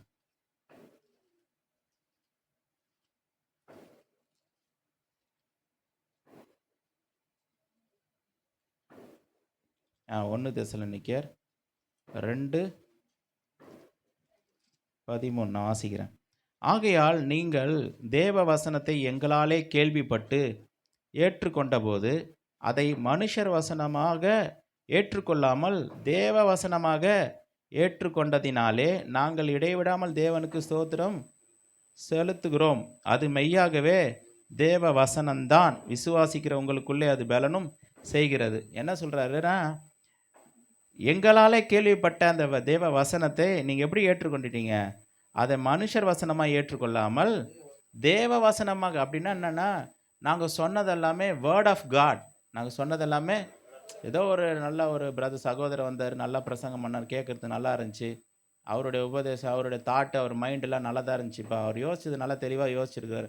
அப்படி யோசிக்கல. அவங்க என்ன சொல்கிறாங்க? எங்களுடைய அந்த வசனத்தை, தேவ வசனத்தை நீங்கள் மனுஷர் வசனமாக ஏற்றுக்கொள்ளாமல் தேவ வசனமாகவே ஏற்றுக்கொண்டீர்கள். அப்படின்னா தேவ வசனம் ஸ்கிரிப்சர் மாதிரி நீங்கள் என்ன பண்ணிட்டீங்க? ஏற்றுக்கொண்டுட்டீங்க. அப்போது ஸ்கிரிப்சர்னு சொல்லும் போது அது ஹை ஸ்டாண்டர்ட். இப்போ தோரா இருக்குது, 5 ஆகமங்கள் இருக்குது, தீர்க்க தரிசன புத்தகங்கள் இருக்குன்னா, அன்னைக்கு அதுக்கு பெரிய மரியாதை இருந்துச்சு. ஸ்கிரிப்சர், பைபிள் ஸ்கிரிப்சர்னா அதுக்கு ஒரு மரியாதை. 5 ஆகமங்கள், அந்த தீர்க்க தரிசன புத்தகங்கள்லாம் அதுக்கு அவ்வளோ ஒரு மரியாதை. பயப்படுவாங்க இல்ல? அப்போ இவங்க என்ன சொல்றாங்க, அது அத மாதிரி அந்த பழைய ஏற்பாடு இருந்துச்சே, அந்த பழைய ஏற்பாட்டை நீங்க எந்த அளவுக்கு ஏத்துக்கிட்டீங்கன்னா, அதே போல என்ன பண்ணிட்டீங்க? நாங்கள் சொன்ன அந்த வசனத்தை நீங்கள் தேவ வசனமாக ஏற்றுக்கொண்டதுனால நாங்கள் தேவனுக்கு ஸ்தோத்திரம் செலுத்துகிறோன்றாங்க. அப்போ இவங்களுக்கு கொடுக்கப்பட்ட அதிகாரம் என்னன்னா, அந்த வேர்ட் ஆஃப் காட் ஸ்கிரிப்சர் எழுதக்கூடிய அந்த ஒரு அதிகாரம். இன்னைக்கு அது கிடையாது. இன்னைக்கு எவ்வளோ பெரிய பரிசுத்தவானா இருந்தாலும், எவ்வளோ பெரிய அப்போஸ்தலரா இருந்தாலும், எவ்வளோ பெரிய தீர்க்கதரிசியா இருந்தாலும், அவங்க வந்து ஒரு ஒரு ஒரு காரியத்தை சொல்லிட்டு, இது வந்து வேர்ட் ஆஃப் காடு, இது வந்து கர்த்தருடைய இது வந்து ஸ்கிரிப்சர்ன்னு சொல்ல முடியாது. இப்போ இன்னைக்கு சொல்ல முடியுமா ஒருத்தர், நாங்க பண்ற வார்த்தைகள் வார்த்தைகள், வசனத்தை நீங்க நீங்க தேவனுடைய வார்த்தையா ஏற்றுக்கொள்ளுங்கள் அப்படின்னு சொல்ல முடியாது. அப்படின்னு சொல்ல முடியாது. அப்போ எப்படி சொல்லலாம்னா, நான் சொல்ற வார்த்தைகள் இந்த தேவ வசனத்தோட ஒன்றித்து போகுதா? நான் சொல்ற வார்த்தை தேவ வசனத்துல இருக்குதா? செக் பண்ணிட்டு ஏத்துக்குங்க. செக் பண்ணிட்டு அப்படிதான் சொல்லணும். நான் சொல்லலாம். இந்த வசனத்தின்படி நான் போதிச்சா நீங்க என்ன பண்ணுங்க? அதை ஏற்றுக்கொள்ளுங்க. கான்ட்ரடிக்ஷன் இருந்துச்சுன்னா நீங்க என்ன பண்ணுங்க? அதை ஏற்றுக்கொள்ள வேண்டிய அவசியம் இல்ல. இன்னைக்கு புதுசா நான் ஒரு பைபிள் எழுத முடியுமா? 66 புத்தகத்துல இன்னொரு புத்தகம் சேர்த்து 67வது ஒரு புத்தகமா எனக்கு ஆண்டவர் ரெவலேஷன் கொடுத்தாரு, வெளிப்பாடுகள் கொடுத்தாருன்னு சொல்லி ஒன்று வைக்க முடியுமா? அப்படிப்பட்ட அதிகாரம் அவர்களுக்கு கொடுக்கப்பட்டிருந்துச்சு. இன்னைக்கு இருக்கிறவங்களுக்கு அது ஸ்கிரிப்சர் எழுதக்கூடிய அந்த அதிகாரம்லாம் இன்னைக்கு யாருக்கும் கிடையாது. ஆனால் அப்போஸ்தலனாகிய பவுல் சொல்றாரு பாருங்க, அது ரொம்ப டஃப். அதனால தான் வந்து எல்லா இடத்துலையும் அவர் என்ன பண்றார், தன்னை அப்போஸ்தலன், நான் அப்போஸ்தலன் அப்போஸ்தலன் அப்போஸ்தலன் அல்லவான்றார். நிறைய இடத்துல சொல்றார், நான் அப்போஸ்தலன், நான் அழைக்கப்பட்ட அப்போஸ்தலன், தெரிந்து கொள்ளப்பட்ட அப்போஸ்தலன், நான் இயேசுவை தரிசிக்கவில்லையா, இப்படிலாம் நிறைய காரியத்தை சொல்றாரு. ஏன்னா அப்பதான் என்ன பண்ணுவாங்க, அவர்கள் ஏற்றுக்கொள்வார்கள் என்பதற்காக சொல்றாரு. நீங்கள் கேள்விப்படும் போது அதை மனுஷர் வசனமாக ஏற்றுக்கொள்ளாமல் தேவ வசனமாகவே ஏற்றுக்கொண்டீர்கள் அப்படின்றார். ஸ்கிரிப்சர், வேர்ட் ஆஃப் காட் அப்படின்னு சொல்றாரு. சரிங்களா? அது மாத்திரமல்ல, அவங்களுக்கு கொடுக்கப்பட்ட இன்னொரு அதிகாரம் கூட பாருங்க. 2 கொரிந்தியர் 10வது அதிகாரம் 8வது வசனம். 2 கொரிந்தியர் 10வது அதிகாரம் 8வது வசனத்துல சொல்றாரு, மேலும் உங்களை நிர்மூலமாக்குகிறதற்கு அல்ல, உங்களை ஊன்ற கட்டுகிறதற்கே கர்த்தர் எங்களுக்கு கொடுத்த அதிகாரத்தை குறித்து நான் இன்னும் சற்றே அதிகமாய் மேன்மை பாராட்டினாலும் நான் வெட்கப்படுவதில்லை. என்ன சொல்றாரு, எங்களுக்கு இவ்வளோ அதிகாரம் கொடுக்கப்பட்டிருக்கு. எதுக்கு? உங்களை நிர்மூலமாக்குறதுக்கா, உங்களை அழிக்கிறதுக்கா, உங்களை ஒன்றும் இல்லாமல் ஆக்குறதுக்கா கிடையாது. இவ்வளோ பெரிய அதிகாரத்தை அப்போஸ்தலர் என்ற அந்த அழைப்பு ஏன் கொடுத்தாரு? அப்போஸ்தலருக்குரிய அந்த அடையாளங்களை ஏன் கொடுத்தாரு? இவ்வளோ அதிகாரத்தை ஏன் கொடுத்தாரு அப்படின்னா, எதுக்காக கொடுத்தாராமா? எதுக்காக கொடுத்தாரு? உங்களை ஊன்ற கட்டுகிறதற்கு கர்த்தர் எங்களுக்கு அதிகாரம் கொடுத்தாருன்றார். உங்களை கட்டி எழுப்புவதற்கு அந்த அதிகாரத்தை கொடுத்திருக்கிறார். உங்களை நிர்மூலமாக்குவதற்கு அல்ல, ஊன்ற கட்டுவதற்காகவே அந்த அதிகாரத்தை கொடுத்திருக்கிறார் அப்படின்னு சொல்றார். அப்போ இந்த பவுலுடைய வார்த்தைகள், அவர் எழுதின நிருபங்கள்லாம் அது எப்படி பார்க்கப்படுகிறதுன்னா, வேர்ட் ஆஃப் காட், ஸ்கிரிப்சர். சில நேரங்களில் வந்து பைபிள் படிக்கும்போது பழைய ஏற்பாடு, இந்த 5 ஆகமங்கள், தீர்க்க தரிசன புத்தகங்கள்லாம் பார்க்கும்பொழுது நமக்கு அப்படியே கர்த்தருடைய வார்த்தை அப்படின்னு தெரியும். பவுலோட நிருபங்கள் எழுதும்போது அவர் அது வாசிக்கும் போது எப்படி இருக்குன்னா, இது இவர் ஏதோ சொல்கிறாரா அப்படின்ற மாதிரி இருக்கும். ஆனால் அது அவருடைய வார்த்தைகள் அல்ல, அது தேவனுடைய வார்த்தை. அது தேவனுடைய வார்த்தை தான், தேவனுடைய வசனம் தான் சொல்லி நிறைய இடத்துல அதுக்கான ஆதாரங்கள் கொடுக்கப்பட்டிருக்குது. பேதுரு சொல்கிறார், 2 பேதுரு 3:5 வாசிக்கலாம். அப்போஸ்தலனாகிய பவுல் எழுதுனது எல்லாமே வேர்ட் ஆஃப் காட்ன்றதை அவர் சொல்கிறார், அவருடைய ஸ்டைலில் சொல்கிறார் பாருங்க. 2 பேதுரு 3வது அதிகாரம் 15வது வசனத்தில் அவர் சொல்கிறாரு, மேலும் நம்முடைய கர்த்தரின் நீடிய பொறுமையை இரட்சிப்பென்று எண்ணுங்கள். நமக்கு பிரியமான சகோதரனாகிய பவுலும் தனக்கு அருளப்பட்ட ஞானத்தினாலே இப்படியே உங்களுக்கு எழுதியிருக்கிறான். எல்லா நிருபங்களிலும் இவைகளை குறித்து பேசியிருக்கிறான். அவன் சொன்னவைகளில் சில காரியங்கள் அறிகிறதற்கு அரிதாக இருக்குது, புரிஞ்சுக்கிறதுக்கே ரொம்ப கஷ்டமாக இருக்குது, அவ்வளோ டஃப்பான சப்ஜெக்டாக இருக்குது. ரோமர்லாம் கொஞ்சம் படித்தோம்னா இன்னும் கொஞ்சம் ஆழமாக போயிடுறாருல்ல, அதில் படிக்கிறதுக்கு அதை புரிஞ்சுக்கிறதுலாம் ரொம்ப கஷ்டம். அவரே சொல்றாரு. பெரிய ஒரு பிரதான ஒரு அப்போஸ்தலன். அ இந்த பேதுரு அவர் சொல்றாரு, அண்டர்ஸ்டாண்ட் பண்றதுக்கே கஷ்டமா இருக்குது. ஏன்னா அவரு ஸ்கிரிப்சர் எழுதுறது தான். அவர் சொல்றாரு, புரிஞ்சுக்கிறதுக்கே அவ்வளோ கஷ்டமா இருக்குது அப்படின்னு சொல்றாரு. கல்லாதவர்களும் உறுதி இல்லாதவர்களும் மற்ற வேத வாக்கியங்களை புரட்டுகிறது போல தங்களுக்கு கேடு வரத்தக்கதாக இவைகளையும் புரட்டுகிறார்கள். மற்ற வேத வாக்கியங்கள் வரும்போது, வேத வாக்கியம்னா ஸ்கிரிப்சர். அதாவது பழைய ஏற்பாட்டில் ஒரு வசனத்தை கூட்டினாலும் குறைச்சாலும் தேவன் வந்து அந்த வாதையை கொடுப்பாரு அப்படிலாம் இருக்குது. அதுக்கான தண்டனை பனிஷ்மெண்ட் எல்லாம் கொடுக்கப்படும் சொல்லி சொல்லப்பட்டிருக்குது. அப்போ அது அவ்வளோ சீரியஸான காரியம். ஸ்கிரிப்சரை மாற்றக்கூடாது. அதை வேற மாதிரி புரட்டி சொல்லிடக்கூடாது. அதை மாற்றிடக்கூடாது. வேற மாதிரி வியாக்கியானம் பண்ணிடக்கூடாது. பிரச்சனையே ஆயிரும். அதே மாதிரி தான் சொல்கிறாரு இங்கே. அதை மற்ற வேத வாக்கியங்களை புரட்டுகிறது போல என்னன்னு சொல்கிறாரு, இவைகளையும் மற்ற வேத வாக்கியங்களை புரட்டுகிறது போல தங்களுக்கு கேடு வரத்தக்கதாக இவைகளையும் புரட்டுகிறார்கள். அப்படின்னா என்ன அர்த்தம்? அந்த ஸ்டாண்டர்டில் சொல்கிறாரு. அதுவும் ஸ்கிரிப்சர் தான். அந்த பழைய ஏற்பாட்டில் எழுதியிருக்கிற காரியங்களும் ஸ்கிரிப்சர் தான். அதே போல் இந்த பவுல் எழுதியிருக்கிற இந்த நிருபங்களும் ஸ்கிரிப்சர். அது வேத வாக்கியங்கள்னு சொல்லி சொல்கிறார். அப்போ இந்த வசனங்களை கூட மாற்றிக்கிட்டு எதை சொன்னோம்னா அதுலேயும் என்ன இருக்குது? பிரச்சனை உண்டாகும், கேடு உண்டாகும் அப்படின்னு சொல்லி சொல்கிறார். அப்போது முக்கியமான அந்த அப்போஸ்தலன் பேதுரு பவுல் என்ன பண்ணுறாரு? அங்கீகரிக்கிறார். இவர் வந்து தேவனால் தெரிந்து கொள்ளப்பட்ட அப்போஸ்தலன், தேவனால் அழைக்கப்பட்ட அப்போஸ்தலன். இவர் எழுதின அந்த நிருபம் அது தேவனுடைய வாக்கியம், ஸ்கிரிப்சர்னு சொல்லி என்ன பண்ணுறாரு? அவர் வந்து அதை அங்கீகரிக்கிறார், ஏற்றுக்கொள்கிறார். ஆனால் மற்றவங்களாம் என்ன பண்ணுறாங்க? அப்படிலாம் கிடையாது. இந்த பவுல் வந்து எப்போ வந்தவர்? இவர் பெந்தகோஸ்து நாளுக்கு அப்புறம்லாம் ரொம்ப வருஷம் கழிச்சு தான் அவர் வந்தார். எப்போ ரொம்ப லேட்டாக தான் ரட்சிக்கப்பட்டார். இவர் சொல்கிறத ஏற்றுக்காதீங்க, அவன் அப்போஸ்தலரே கிடையாது, அது இதுன்னு சொல்லி நிறைய ரூமர்ஸை வந்து என்ன பரப்பி விடுறாங்க. ஆனால் சொல்ல வேண்டிய அந்த முக்கியமான அப்போஸ்தலன் பேதுரு என்ன பண்ணுறாரு? இவரை அப்போஸ்தலனாக அங்கீகரிக்கிறார். என்ன ஒரு காரியம் வந்து சொல்லப்படுதுன்னா, இந்த கிறிஸ்தவ வரலாற்றிலேயே ஒரு supreme masterpiece of Jesus கிரைஸ்ட்னு சொல்கிறாங்க. யாருன்னா பவுல் வந்து ரொம்ப ஒரு விசேஷித்தமான ஒரு நபராக பார்க்கப்படுகிறது. காரணம் என்னென்னா, இந்த அப்போஸ்தலனாகிய பவுல் வந்து இந்த சபையை அதை கெடுத்து அதை அழித்து அது சபையை வந்து ஒன்றும் இல்லாத ஆக்கிறதுக்கு என்னென்னலாம் பண்ணணுமோ அதெல்லாம் பண்ணக்கூடிய ஒரு நபராக இருந்தார். அந்த நபரை செலக்ட் பண்ணி அதே சபையை கட்டி எழுப்புவதற்கு, உருவாக்குவதற்கு அதே பவுலை கர்த்தர் என்ன பண்ணுறாரு? பயன்படுத்துகிறார். இந்த மாதிரி ஒரு தெரிந்து கொள்ளுதல் வேற யாருக்கும் இருக்க முடியாது. இப்படிப்பட்ட ஒரு தெரிந்து கொள்ளுதல் யாருடைய வாழ்க்கையில் நம்ம பார்க்க முடியாது. ஆண்டவருடைய ஞானம் பாருங்கள் எவ்வளோ இருக்குது. அளவற்ற ஒரு ஞானம். எந்த மனுஷனை கொண்டு வந்து பிசாசு கூட அதை திருமணம் பண்ணியிருக்கலாம். இந்த பவுலை கொண்டு என்ன பண்ணலாம்? இந்த சபையை அழித்து காலி பண்ணிடலான்னு ஆண்டவர் என்ன பண்ணுறாரு? அதே பவுலை தெரிந்து கொண்டு சபையை உருவாக்குவதற்கும் கட்டி எழுப்புவதற்கும் என்ன பண்ணுறாரு? அந்த பவுலை கர்த்தர் வந்து பயன்படுத்துகிறார். 1 கொரிந்தியர் 15வது அதிகாரத்தில் வாசிக்க தேவையில்ல. அந்த அதிகாரம் ஃபுல்லாக நீங்கள் பார்த்தீங்கன்னா அதில் வந்து அவருடைய வருகை குறித்து அங்கே எழுதப்பட்டிருக்கும். 1 கொரிந்தியர் 15வது அதிகாரத்தில் அதில் வந்து சொல்லிகிட்டே வரார். பேதுருக்கு என்ன பண்ணார்? அவர் காட்சி அளித்தார். கடைசியாக அகால பிறவியான எனக்கும் அவர் என்ன பண்ணார்? தரிசனமானார், காட்சி அளித்தார் அப்படின்னு சொல்கிறார். அப்போ அந்த அடையாளத்தை மறுபடியும் என்ன பண்ணுறாரு? நினைப்பூட்டுறார். பேதுரு பார்த்தாரு, தரிசனம் அவர் கிடைச்சது. மற்ற அப்போஸ்தலர்களுக்கும் அந்த தரிசனம் கிடைச்சது. உயிரோடு எழுந்த அந்த கிறிஸ்துவை எல்லாரும் தரிசித்தாங்க. நானும் என்ன பண்ணேன்? தரிசித்தேன்.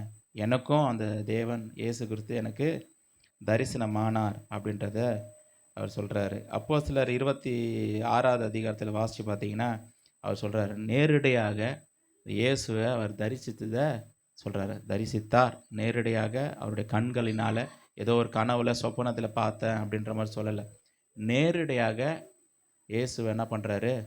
அவர் தரிசிக்கிறார். 26வது அதிகாரத்தில் அப்போஸ்தலர். அப்படிப்பட்ட ஒரு உன்னதமான அழைப்பை பெற்றவர் தான் யார்? அப்போஸ்தலனாகிய பவுல். சரி, முதல் வாரத்தில் நம்ம பார்த்தோம் இந்த அவருடைய சரித்திர பின்னாடி. அவர் எங்கே பிறந்தார், வளர்ந்தார், அவர் எப்படிப்பட்ட நபராக இருந்தாருன்னு பார்த்தோம். அதுக்கு அடுத்த வாரத்தில் என்ன பார்த்தோம், எந்த எந்த சபைக்கு எழுதினார், ரோமாபுரியா இருக்குது, அவங்க அந்த மக்களுடைய பின்னணி, அவங்களுடைய கலாச்சாரத்தை நம்ம கொஞ்சம் படித்தோம். அதுக்கப்புறம் இன்றைக்கி அழைக்கப்பட்ட அப்போஸ்தலனை குறித்து நம்ம படித்திருக்கிறோம், பார்த்துருக்கிறோம். அவருடைய அழைப்பு எப்படிப்பட்டது, அவர் எப்படி அப்போஸ்தலனாக மாறினார் என்று காரியங்களை பார்த்தோம். நீங்கள் வீட்டில் தொடர்ந்து இது தியானம் பண்ணுங்கள். கர்த்தர் உங்களை ஆசீர்வதிப்பாராக. கண்களை மூடி ஜெபிப்போம். பரலோக பிதாவே, பரிசுத்த பிதாவே, இந்த நாளில் கூட கர்த்தாவே நீர் கொடுத்த இந்த சத்தியத்திற்காக உமக்கு நன்றி. அநேக காரியங்களை நாங்கள் கற்றுக்கொள்ள கர்த்தாவே நீர் எங்கள் கிருபை பாராட்டி இருக்கிறீர். அதற்காக உமக்கு நன்றி. தொடர்ந்து இன்னுமா எங்களை கட்டி எழுப்பும்படியாய், உருவாக்கும்படியாய், நம்முடைய சத்தியத்தில் நிலைப்படுத்தும்படியாய், ஸ்தாபிக்கும்படியாய் செபிக்கிறோம்பா. இந்த சத்தியத்தை நேரடியாகவும் ஆண்டவரே, ஆண்டவர் யூடியூப் மூலமாக கேட்கிற ஒவ்வொரு பிள்ளைகளையும் கர்த்தாவே நீர் ஆசீர்வதிங்க, பெருக செய்ய முடியாது செபிக்கிறேன். இந்த வார்த்தைகள் மூலமாக, சத்தியத்தின் மூலமாக எங்கள் ஒவ்வொருவரையும் ஆசீர்வதிங்க, பெருக செய்யுங்க. இயேசுவின் மூலம் கேட்குறோம் ஜீவனுள்ள நல்ல பிதாவே, ஆமென்.